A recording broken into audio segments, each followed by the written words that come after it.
पिथौरागढ़ में धारचूला ब्लॉक प्रमुख मामले को लेकर कांग्रेस विधायक हरीश धामी आज विधानसभा में आमरण अनशन पर बैठ गए। उन्होंने नियम 58 के तहत मामला उठाने की मांग की, लेकिन सूचना स्वीकार नहीं होने पर वे आमरण अनशन में बैठ गए। उन्होंने कहा, धारचूला की ब्लॉक प्रमुख विवाह से पूर्व नेपाली नागरिक रही है। उन्हें अनुसूचित जनजाति का प्रमाण पत्र जारी किया गया है। वे इसी आधार पर ब्लॉक प्रमुख बनी और यह आदिवासी समुदाय के अधिकारों का हनन है। उन्होंने कहा कि सरकार इस मामले को दबाने का प्रयास कर रही है। मैंने उनको सारे प्रमाण दिए सूचना के अधिकार में, जिसमें स्पष्ट लिखा है कि ये हिंदू राजपूत है। दूसरा, मैंने नेपाल के प्रमाण पत्र जिसमें उसके बाप का, स्वर्गीय उसके पिताजी का, उसकी माँ के नाम पे भूमि दर्ज है, बागी नागरिकता है, उसको दिखाने का काम किया। और हमने जो तहसीलदार मजिस्ट्रेट के माध्यम से जो सर्टिफिकेट जारी करता उसके माध्यम से डीएम को जो पत्र दिया था, जिसमें सुप्रीम कोर्ट के रूल के अगेंस्ट डीएम को 2 महीने में डिसीजन लेना होता। आज सरकार के दबाव में, विधानसभा अध्यक्ष पीठ सरकार के दबाव में हमारी बात को नहीं सुन रहा है और मैंने तय कर दिया, जब तक नहीं सुनिए मैं आमरण अनशन करूंगा। मैं एक डायबिटिक पेशेंट हूँ, मैं मर गया तो इसकी जिम्मेदारी विधानसभा अध्यक्ष की होगी और मैं पानी तक ग्रहण नहीं करूंगा जब तक इस बात पे सुनवाई नहीं होगी। और मैं सीधे तौर पे कर रहा हूँ कि मुख्यमंत्री के निर्देश पर विधानसभा अध्यक्ष इस कार्रवाई को नहीं कर रही है, क्योंकि यह मामला अगर उठता है तो मुख्यमंत्री पर भी बात बनेगी। और मैं कह रहा हूँ यह सरकार भ्रष्ट सरकार है, सर से ऊपर तक लोगों को लूट खरोच कर यह सरकार डूबी हुई है। इसलिए मेरा कहने का मतलब ये है कि अगर सरकार साफ है, नियति साफ है, तो इस प्रमाण पत्र में जांच करें। अगर हरीश धामी गलत है तो मैं आज मीडिया के सामने कह रहा हूँ, आज मेरी सदस्यता खत्म करो। मैं शपथ पत्र लिख के देने को तैयार हूँ। मैं उसकी नागरिकता को चैलेंज नहीं कर रहा, मैं उसकी कास्ट को चैलेंज कर रहा हूँ, क्योंकि उसकी माँ हिंदुस्तानी है लेकिन बाप नेपाली मूल का है। और आज भी नेपाल के रिकॉर्ड में उसके परिवार के नाम पर जमीन है, उसके बाप के और उसके माँ के नाम पर। तो मेरा ये कहना है कि अगर हमको पीठ के माध्यम से न्याय नहीं मिलेगा तो कहाँ मिलेगा। इसलिए मैं आज से और अभी इसी वक्त से आमरण अनशन कर रहा हाउस। बुधवार को डीडीहाट कांग्रेस अध्यक्ष मनोहर टोलिया के नेतृत्व में सभी ब्लॉकों में सरकार और विधानसभा अध्यक्ष का पुतला फूंकने का निर्णय लिया गया है। पंचायत चुनावों में जो आरक्षण गलत लोगों को दिया गया है, जो गलत जो है कि जाति प्रमाण पत्र बना है, उसके अलावा किसानों की आय पर और फसल के नुकसान पर, जंगली जानवर और मानव संघर्ष पर, ये सारे विषयों पर प्रश्न लगाए हैं। लेकिन विधानसभा अध्यक्ष, हम 20 विधायक हैं, हमारी एक सूचना को स्वीकार कर रही है, बाकी प्रश्नों को स्वीकार नहीं कर रही है। तो हमारा ये कहना है कि अगर विपक्ष की सूचनाओं को आप स्वीकार नहीं करेंगे, उन पर चर्चा नहीं करने देंगे, उनको बात नहीं रखने देंगे, तो जनता को न्याय कैसे मिलेगा। सरकार तो क्यों नहीं जांच कराएगी? मेरे ख्याल से सरकार ने तो, सरकार की तो कोई उसमें भूमिका है, तो जिलाधिकारी वाद्य है जांच कराने के लिए, जिलाधिकारी वाद्य है जांच कराने के लिए, उसमें सरकार का कोई इन्वॉल्वमेंट नहीं है।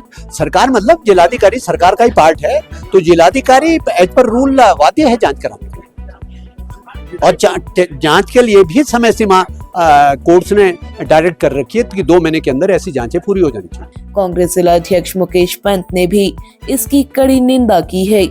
इधर धारचूला ब्लॉक प्रमुख प्रकरण को लेकर आमरण अनशन पर बैठे कांग्रेस विधायक हरीश धामी देर शाम करीब आधे घंटे तक अनशन पर बैठे रहे। इसके बाद विधानसभा अध्यक्ष की ओर से इस मामले में कल सुनवाई का आश्वासन दिया गया। आश्वासन मिलने के बाद विधायक हरीश धामी ने अपना आमरण अनशन समाप्त कर दिया।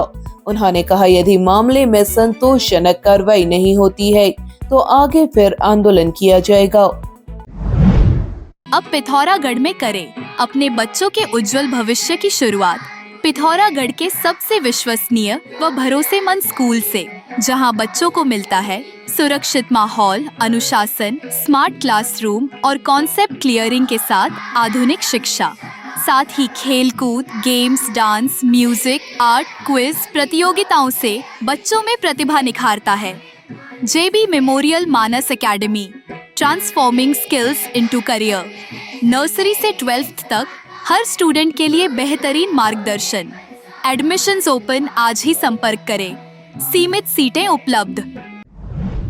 पिथौरागढ़ जिले में ग्रीष्मकाल में संभावित पेयजल संकट को लेकर जिलाधिकारी आशीष कुमार भटगाई ने आज संबंधित विभागों की बैठक ली।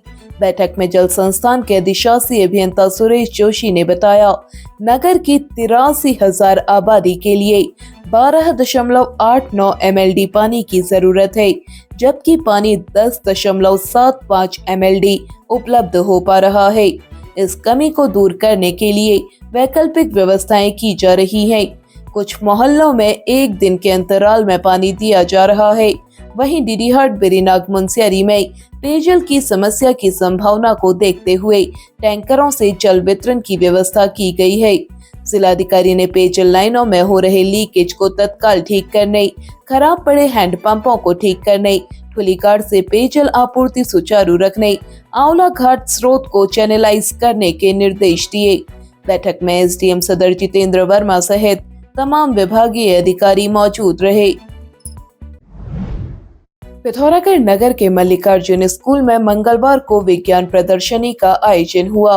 मुख्य अतिथि जिलाधिकारी आशीष कुमार भटकाई ने दीप प्रज्वलित कर कार्यक्रम का शुभारंभ किया। जिलाधिकारी ने विद्यार्थियों को अनुशासन, परिश्रम और सकारात्मक सोच के साथ आगे बढ़ने की प्रेरणा दी। उन्होंने विज्ञान के क्षेत्र में नवाचार, वैज्ञानिक सोच, जिज्ञासा को बढ़ावा देने पर बल दिया। किसी भी कंट्री का जो डेवलपमेंट होता है वो इस पे डिपेंड करता है कि वहाँ पर किस तरीके से जो स्टूडेंट्स हैं वो साइंटिफिक टेम्परामेंट को अडॉप्ट करते हैं। और जितनी भी बड़ी चीज़ें होती हैं, अगर आज हम अपनी लाइफ को देखते हैं, एज ए कॉमन मैन आप देखिए, सुबह उठने से लेकर रात को सोने तक जो सारी चीज़ें आप यूज करते हैं वो साइंस की ही देन है। विद्यालय प्रबंधन ने जिलाधिकारी का स्वागत किया। इस दौरान बच्चों ने रंगारंग सांस्कृतिक कार्यक्रम प्रस्तुत किए।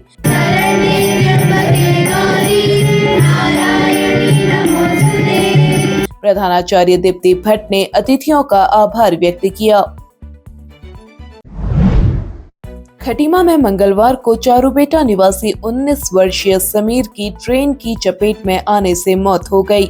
मिली जानकारी के अनुसार समीर अपने 3 साथियों के साथ रेलवे ट्रैक के किनारे बैठा था।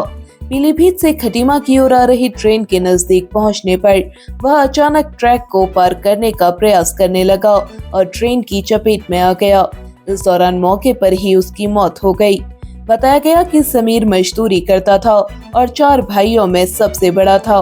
पुलिस ने शव का पोस्टमार्टम कराकर परिजनों को सौंप दिया है।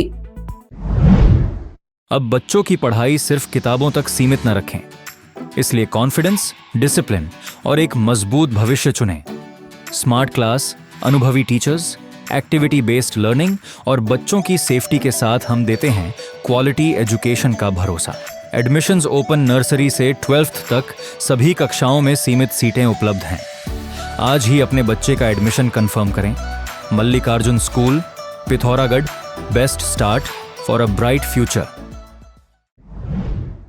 पिथौरागढ़ में पर्यावरण बटालियन को जिले से विस्थापित किए जाने के विरोध में धरना टकाना रामलीला मैदान में 23वें दिन भी जारी रहा।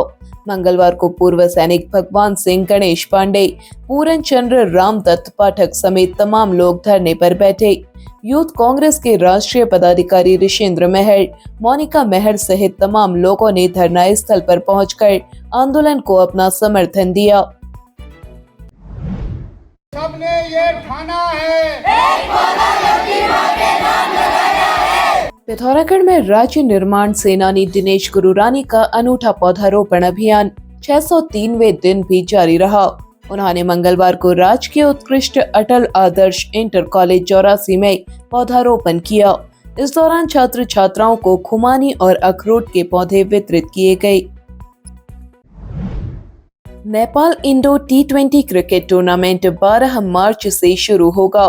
आयोजक संस्था पंचकोटी यूथ क्लब के अध्यक्ष दिनेश चंद ने बताया, यह टूर्नामेंट पिछले 3 वर्ष से आयोजित किया जा रहा है, जिसमें भारत और नेपाल की कई टीमें भाग लेती हैं।